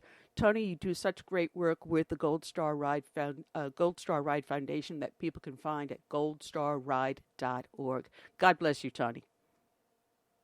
Yes. Thank you, Tony. Take care. All right, check it out, goldstarride.org. We got our next victim up in the bullpen, and as I said, his publicist had sent me about his new book, and I have been so swamped, I just put it aside until someone was kind enough to send me a text saying, hey, you really got to get this guy on the show. And I said, why does that name ring a bell? And I got a hold of his publicist, so I want to welcome over the one, the irreverent, and the best in the business, I think, Kevin Williamson. How is that for an introduction, Kevin? Not too shabby. But I have to welcome you aboard. You've got a new book out that just came out last month called The Smallest Minority, Independent Thinking in a New Age of Mob Politics. And oh my goodness, haven't we been undergoing mob politics now for the last couple of decades? This is not something new, but I think people are starting to wake up to it.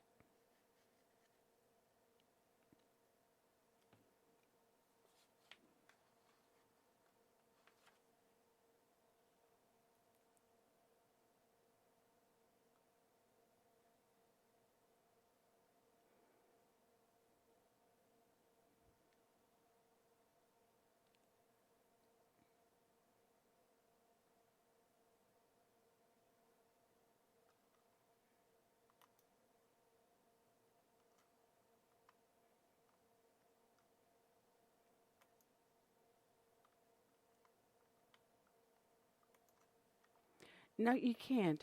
But what we're seeing is the mob think. And there was at one time when you went to school, you were given all different sides of an argument. You were taught to think on your own and form your own opinions. But that doesn't exist anymore. We're just lemons being led to the edge of the cliff and saying, well, it's going to be good for you. Go ahead and jump off, which is what we're doing.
Well, we allow New York and California, specifically New York City, LA, San Francisco, to control what the rest of the nation thinks and does.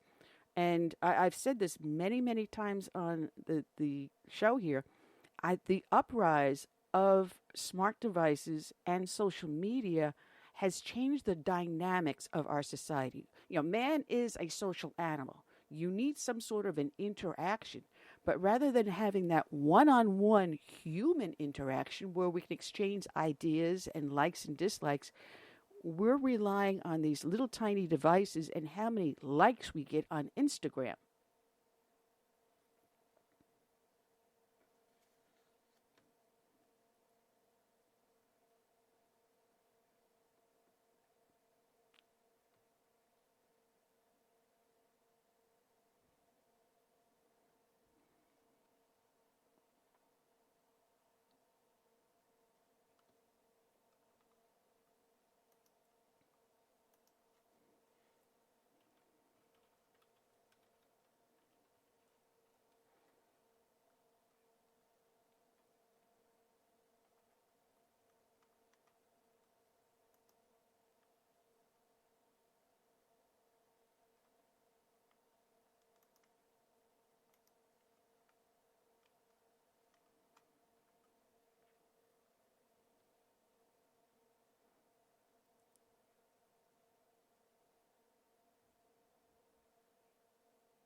Well, you must have heard the first part of the show where I ranted against a economics professor out of Chapman University who wrote an op-ed piece that appeared in the LA Times correlating high taxes and low gun ownership with low suicide rates in New York, New Jersey, and California. And after I tore his math apart, you must have heard my part of the conversation because the whole idea behind his whole op-ed piece was gun control. Look how bad guns cause suicides. No, maybe because guns are more successful at killing, that suicide rates committed by people that use firearms are more successful than someone, say, doing an overdose. No, that math doesn't come into the situation. But, no, guns and high taxes, that's the problem. It's groupthink.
No.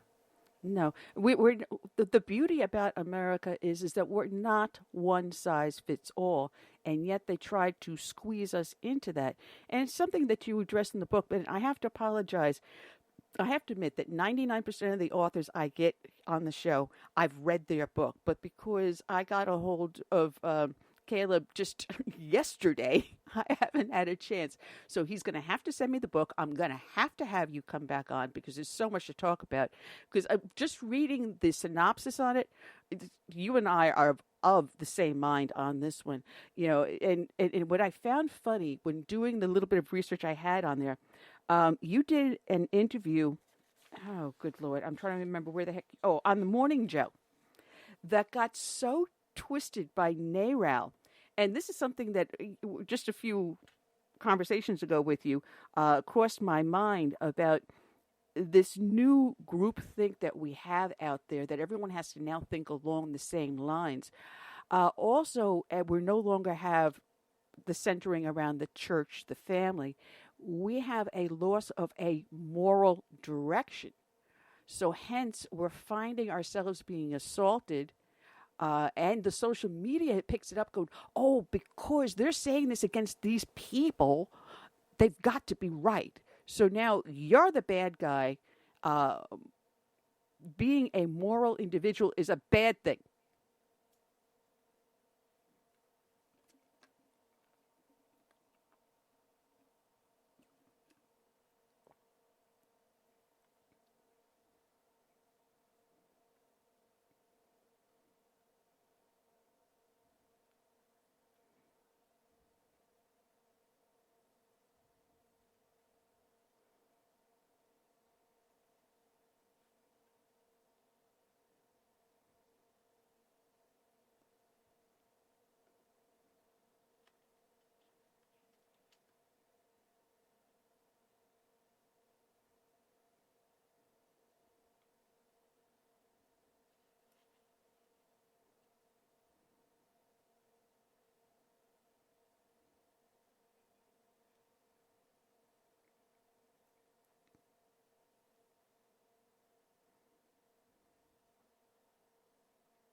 You know, the absolute group thing. And the worst part is that when you called them out, where were the actual retractions? It used to be when you saw a newspaper article that had incorrect facts in it or completely facts misrepresented, you could call out the newspaper. The editor would then on the front page or the inside page, state that these are the corrections, and they do it in small print, but they still would publish it. But now, when you do call them out, it's like, oh, so what? It's already hit the internet. It's already had, a million hits. So there's no point in even trying to correct it because anyone's going to think it's all right anyway. There's no correction.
No, that's the hard part.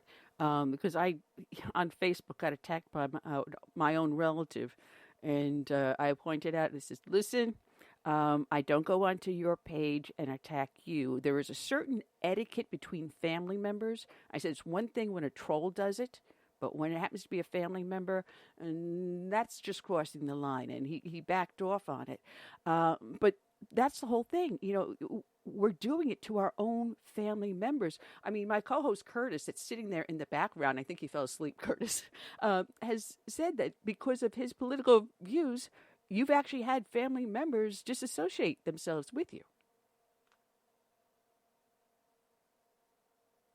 Okay. Curtis?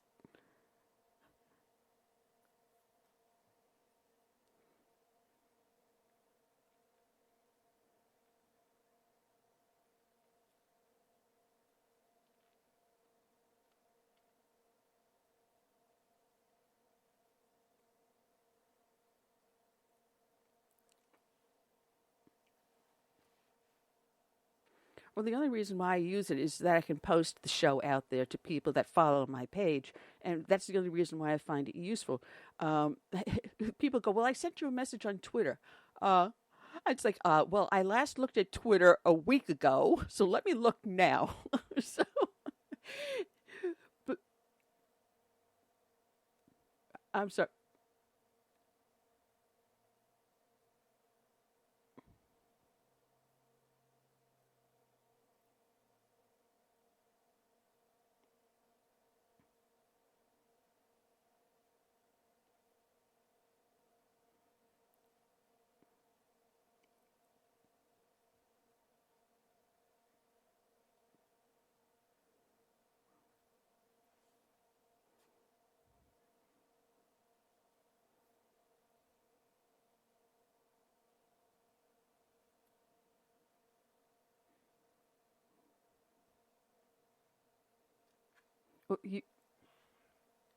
Well, do you find that, Kevin?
Well, there's a lot of people that are conservatives that just, when they hear something going on around them, they keep their mouth shut.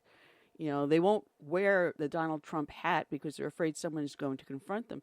And this is the problem we have as the silent majority. We're so busy being silent and living our everyday lives and not trying to make waves that when it comes to the point where they've finally found the left has encroached so much in our life, and to the point where they're teaching our 6-year-olds in school transgenderism, somewhere along the way, we've got to say, stop. Enough is enough. You've gone too far.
No, and that's where the problem lies, because as I said, you now have where you've got NARAL and a bunch of other organizations in California actively teaching kids as young as 3 to 6 about transgenderism. There's now California is looking to push where they're teaching prepubescent children that it's okay to have group sex. You know, when we first came out with, sex ed in the school system back in the 70s, late 60s, 70s, what was to teach about sexually transmitted diseases, to help teach kids to know that by the time they're old enough, what to do, to talk to their parents. Mostly it was the parents were supposed to teach the kids. We're just going to teach them the actual biology of diseases, such as influenza was one of the diseases they taught. It morphed from being something that seemed harmless into being something that's such a social harm at this point.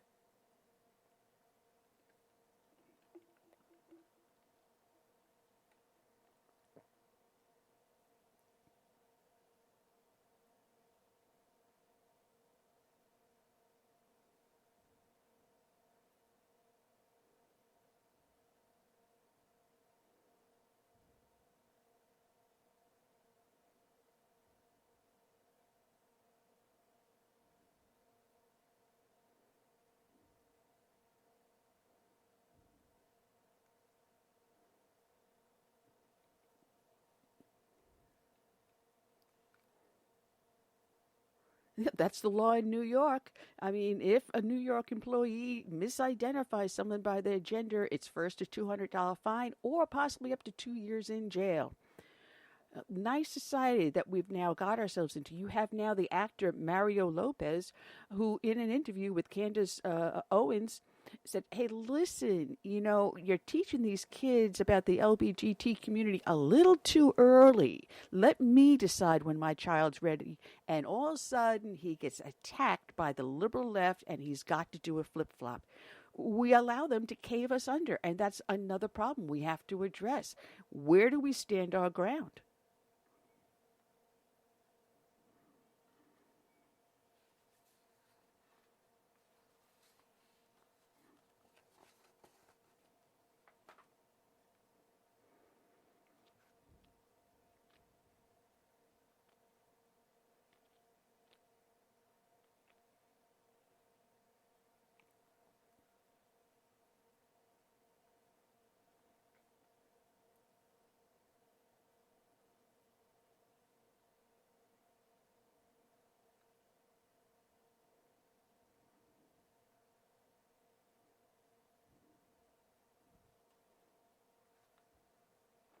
Well,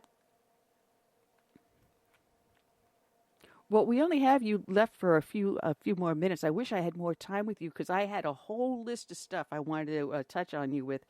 And you did an interesting article on poverty.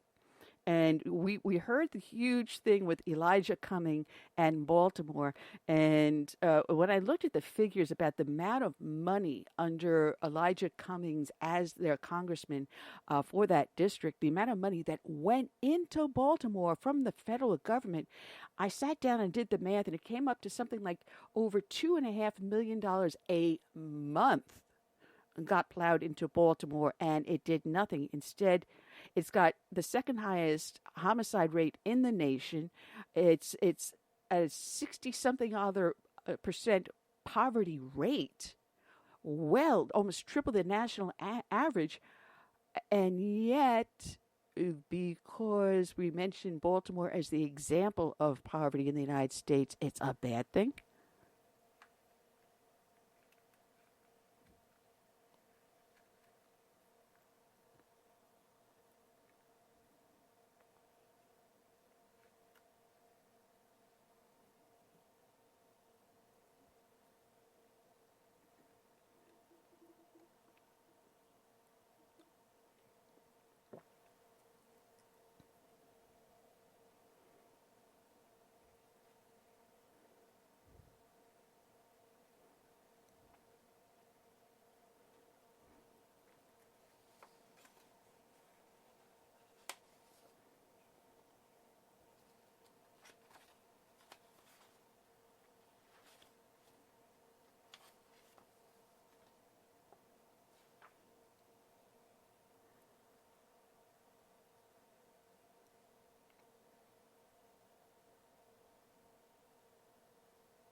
That is a huge amen, especially since I was a cop in New York, so I know from whence you speak.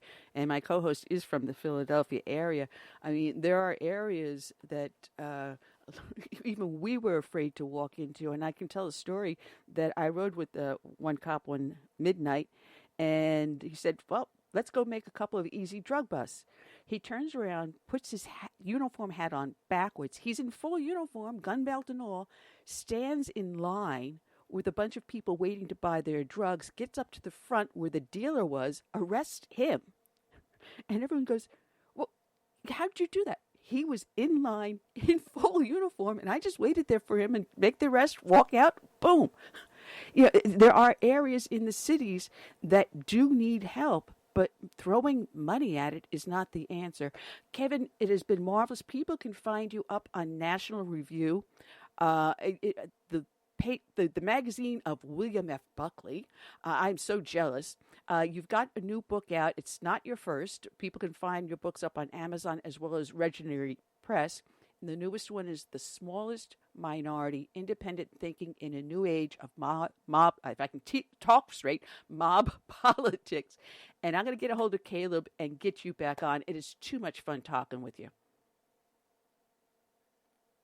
And God bless for the hard work you do, sir.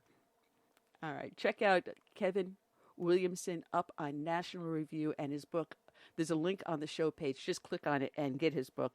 Want to welcome your friends, Curtis, so I will let you do the honor since they are your friends, and I will unmute them, which you forgot to do. So go ahead, Curtis.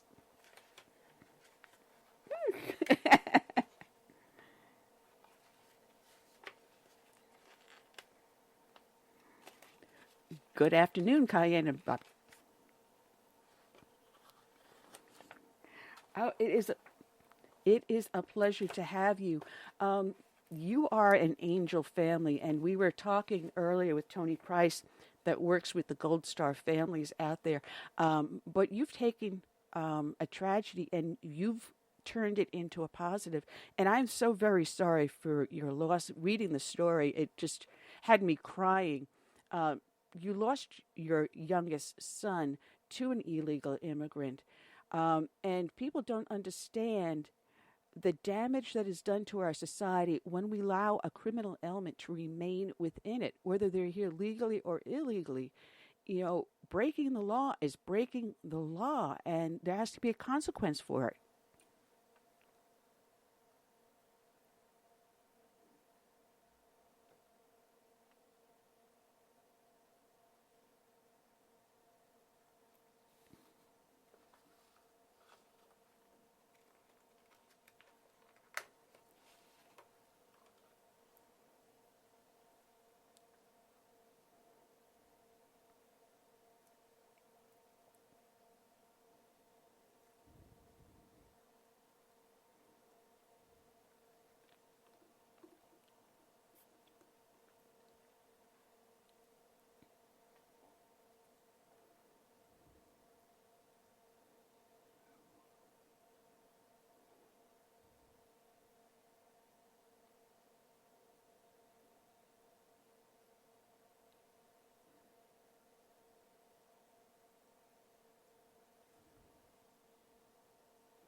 No one should have gone through it in the first place.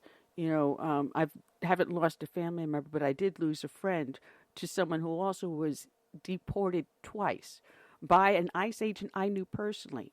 Personally, he took that guy over the border twice, came back to kill a friend of mine, a New York City police officer, a fellow officer, in the line of duty.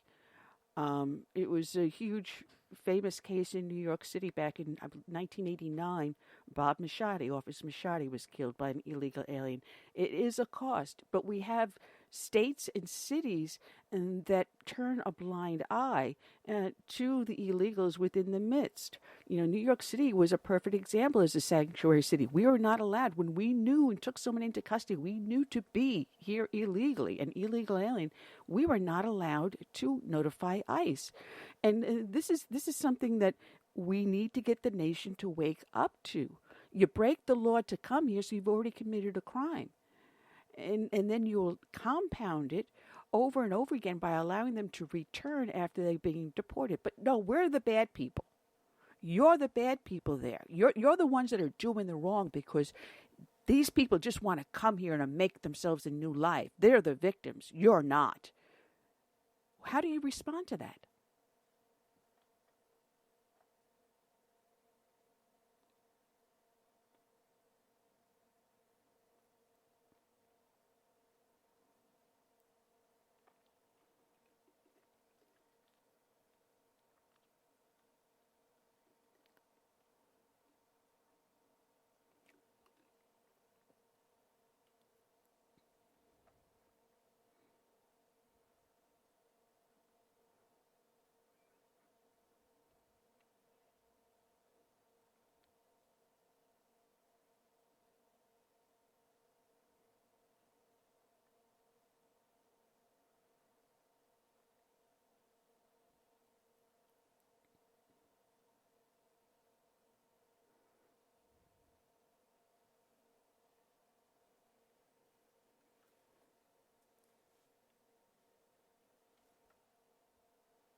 Well, yeah, I've got a little bit of a humorous story because I do have an odd sense of humor, as Curtis will tell you.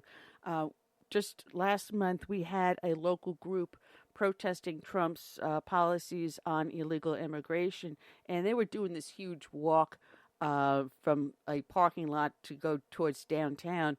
And so a bunch of us got together, and I'm a Tea Party leader, as Curtis will tell you. We grabbed our MAGA hats.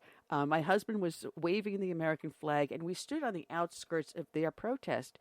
And as they're getting out of their cars and they're locking the cars and setting the alarm on the cars while carrying these banners saying open the borders and things like that. And of course, I'm shouting over, oh, it's okay to lock your car against an invasion, but we can't lock our borders against an invasion. It didn't go over very well, as you can imagine.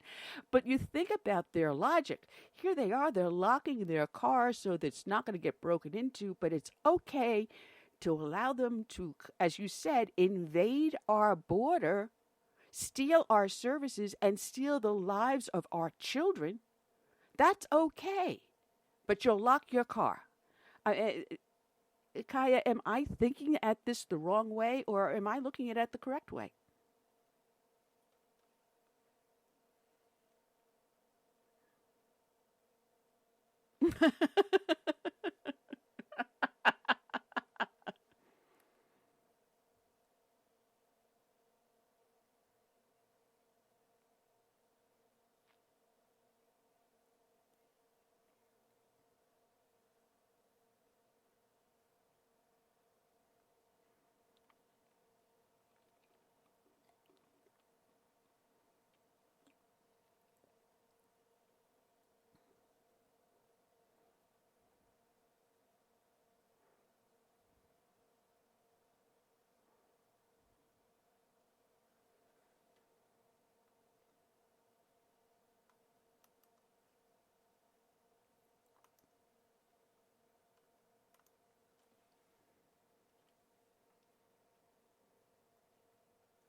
Now I gotta commend.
No, well, I'm laughing. It's not funny though.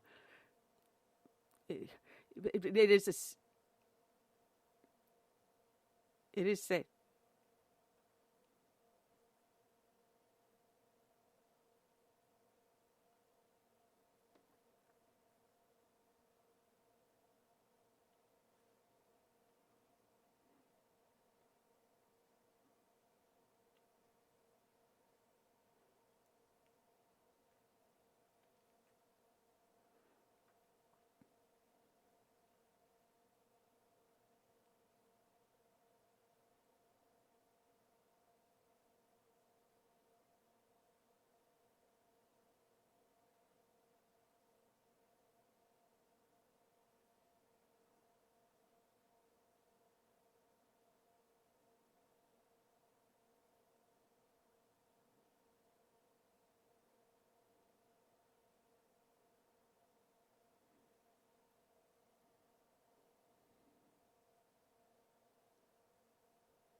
Yeah.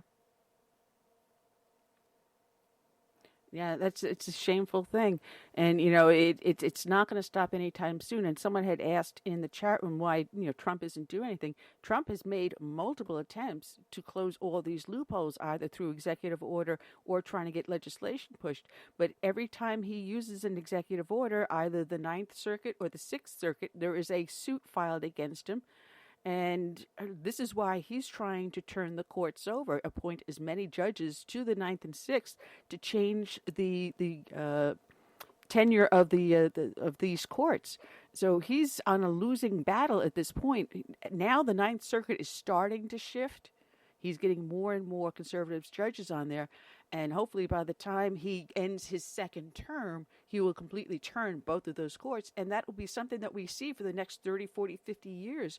So there is a possibility we can turn the tides. He's been working with Mexico and Guatemala. And something I said years ago, withhold the funding to these countries until they come in line with our immigration policy, our legal immigration policy. And Guatemala, you just saw them. They say, we will capitulate.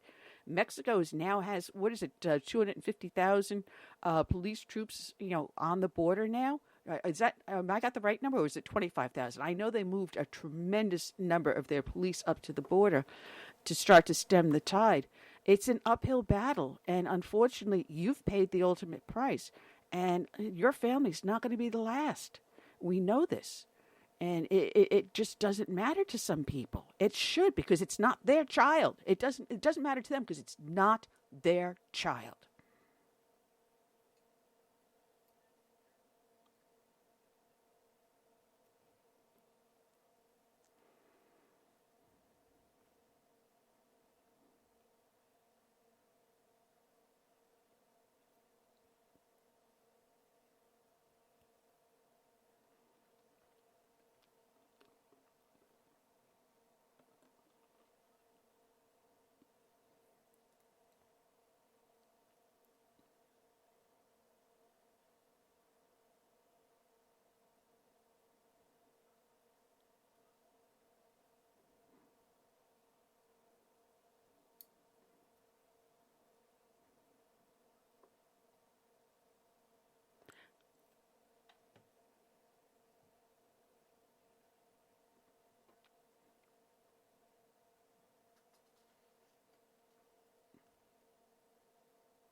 Yeah.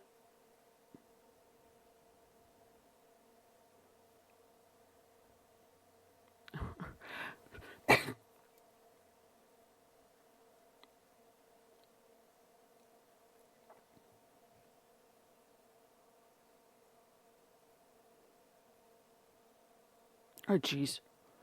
Oh, man. It.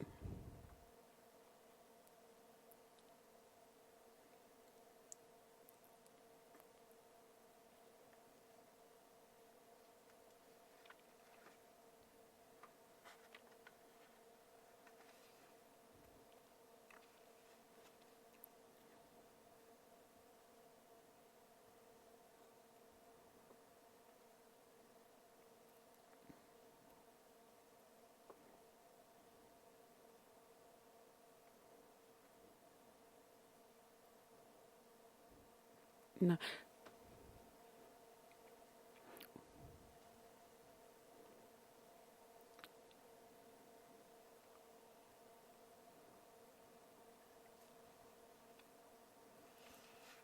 No, and it's going to be in all 50 states.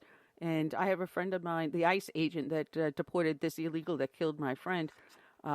He said in the United States, you don't have just port towns.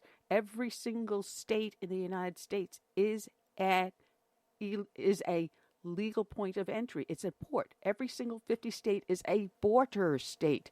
And you just proved the point. You know, you're flying out of Texas to go to Florida, but these people are flying from Texas going to Ohio, Wyoming, Alaska, wherever they're flying them. Every single state is now a border state.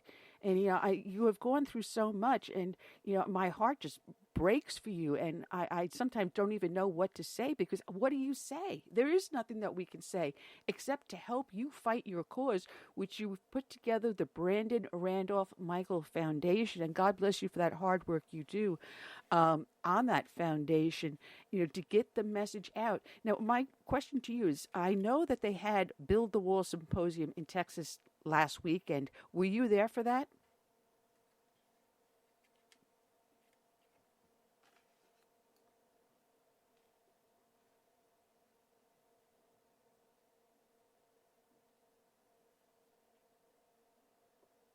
Mm-hmm.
Oh, absolutely. Because we had. Yeah, we had several of the people from the symposium, on the show on Friday, which is why I was asking. Because I had a blast talking to former Congressman Tom Tancredo. He had me just peeing in my pants. This is such a very sensitive issue to you and your husband, because there is someone that's been raising their hand in the studio to ask a question. Would you accept a call, or if not, we can just go and move on. Okay, let me bring this Skype caller in that's been waiting on the line for a while. Skype caller, you're on the air live with Southern Sense. I'm your hostess, Annie. Our guests are Keilah, and I'm going to mispronounce your name. I'm sorry, Kiyan and Bobby Michael. To whom am I speaking?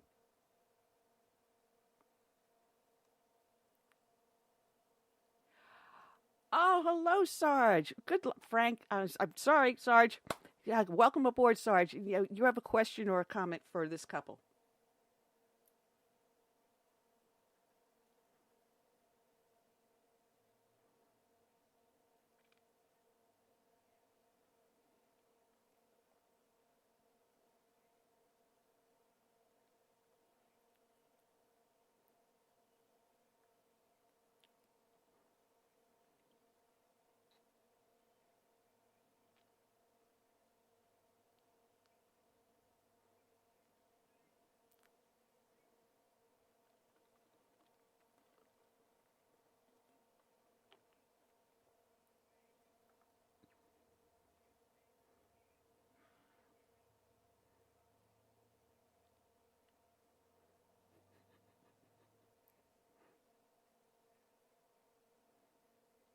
What's that?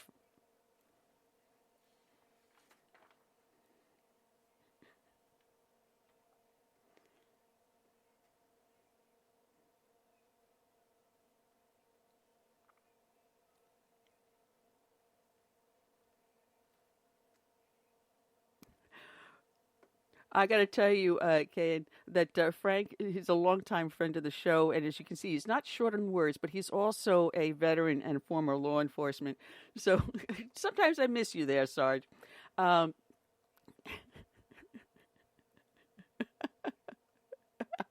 all right.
That's a huge amen.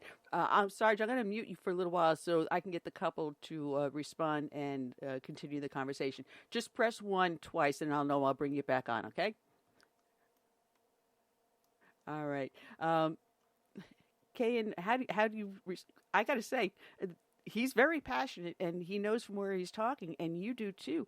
So, what do you say to someone on the left that's saying, "Oh, you're really exaggerating what the problem is"? What do? You take them to the border, shove their face in it, and then just going to turn around and say, like AOC does, "Oh, but they're in cages." No one's in cages down there. Did you see anyone in cages?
Oh, that's a huge amen to that one. You know, as you said, these elected officials swore an oath to the Constitution of the United States and to the state they were elected from.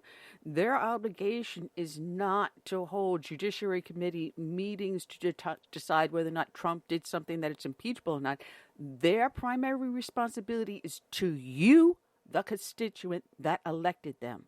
That's their primary constitutional responsibility, which they seem to forget.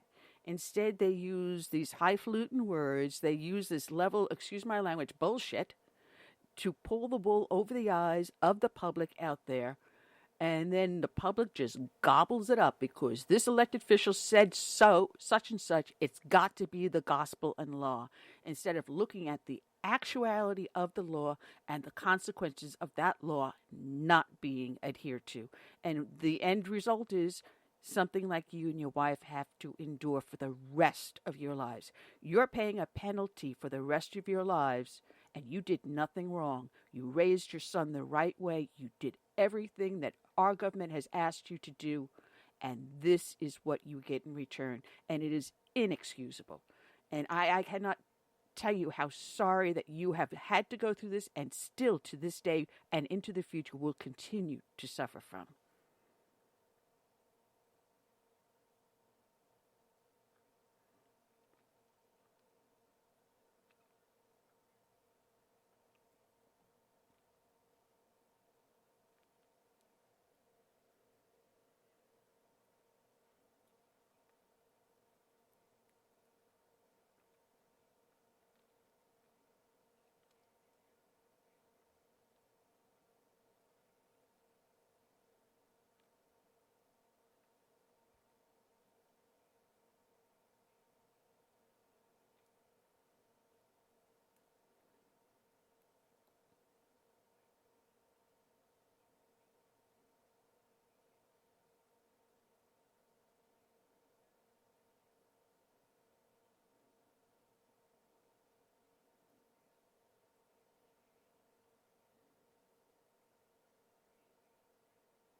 No, it is. It has been our privilege to have you on the show, and Curtis will tell you you are welcome back as many times as we can have you back on, because this is a message that has to get out, and this is a crime against America and Americans. It doesn't matter your social, your economic, your racial, your sexual background. Every last one of us can be a victim, as you have become a victim. It doesn't care what the lines are in society. This crime will cross every single line of society. And it has been my pleasure. I'm looking at the clock. We're down to our last 9.5 minutes. So, Sarge, I know you wanted to ask and make one more comment, but we're running out of time. And you know how the time constraints are go on the show. In about 9 minutes, I get shut off. But it has been such a pleasure to have the two of you on. And whatever we can do to help to support your foundation, there's a link up on the show page. So, and Curtis will tell you that the most people that listen to the show are not live. They're in the archives. They'll hit on it, and they can click on the link to Brandon Randolph Michael Foundation and click on it and see what they can do to help you with this cause in bringing this message out. You know, illegal alien is still a criminal alien in the United States, and we need our government to wake up to the problems that we have, because, as you said, they're not being vetted. They're not being vetted to see whether or not they are actual refugees. They are not being vetted medically or mentally. So we don't know what diseases are now being spread. We have now breakouts of whooping cough, of tuberculosis, and a lot of other diseases we thought were eradicated more than 2 decades ago. And they are up on the rise. Smallpox is another one, yeah. And as you said, they're being put on the plane with young children and vulnerable elder people that can contact these diseases as easily. They're on an enclosed plane with poor ventilation, everything the same air as everyone's breathing. They're not looking at how much of an epidemic problem this is. Once that person crosses the border, it goes exponentially into the communities, the payments for the social services, the school districts, the medical, hospital things that are going on, the law enforcement things that are going on, housing that's being imposed upon us, all because of an illegal invasion of criminals. And God bless you for the hard work you do. That's my rant for the end of the show.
Well, I want to thank both of you, Kiyan and Bobby Mitchell, for joining us.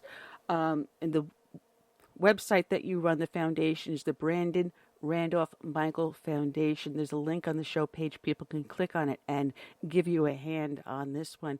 Thank you for joining us. We're out of time, and it has been a pleasure. And Curtis, please make sure that this couple definitely gets back on the show. He's got your number. He's definitely got your number, and so do we. So thank you, and God bless you for the hard works.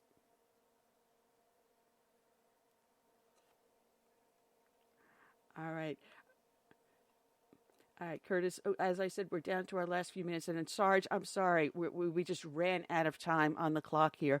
But Sarge, please keep on calling into the show. It's always so much fun to talk to you. Curtis, we will be back here. You've got two people lined up.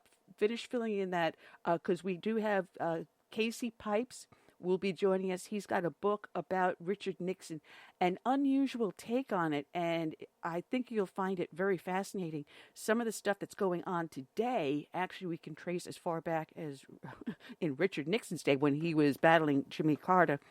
So we're going to have Casey Pipes on. You've got two people lined up, and Harvey is also going to be. So please line up the two of them. So, right.